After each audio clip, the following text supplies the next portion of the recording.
Hello my worried friends, Virus here, and some new Switch 2 news has surfaced that has a lot of buyers worried. Nintendo just released a statement saying they basically reserve the right to brick your Switch 2 whenever they feel like it. If they detect suspicious activity, software, or modifications of any kind on your Switch 2, they will brick it and render it useless. For those who don't know what bricking is, it basically means they just break your Switch 2, and considering how expensive the Switch 2 is, it's a very scary thing to hear. I've heard on other videos that they've stated that they have the right to do it for any reason. I'm not sure how believable that is, considering it wouldn't be fair if we're just in the middle of Mario Kart and Nintendo just decides to brick your Switch 2 for seemingly no reason. I feel like this is just a measure put in place to make sure nobody's modifying their console, to make sure they aren't getting games for free or doing something similar to jailbreak. And I'm wondering if this applies to modifications like putting Hall effect sticks in our Switch 2 Joy-Cons. Will that prompt Nintendo to brick your console too? And again, considering how expensive the Switch 2 is, I can't imagine many modders planning on making such changes to their console want to take that big of a risk. According to a few sources I've seen, and some videos that are poking fun at this statement, they are saying they have the right to brick your console whenever they feel like it and for whatever reason.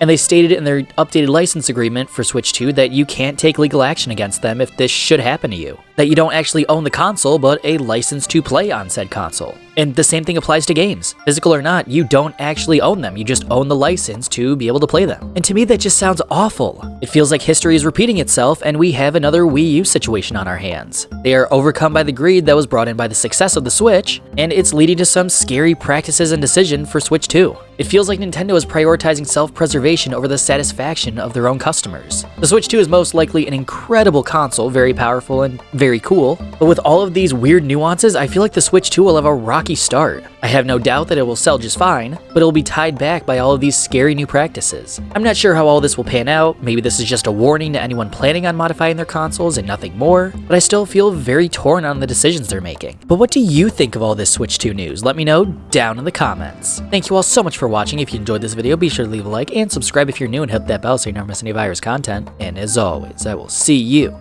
in the next one. Virus out.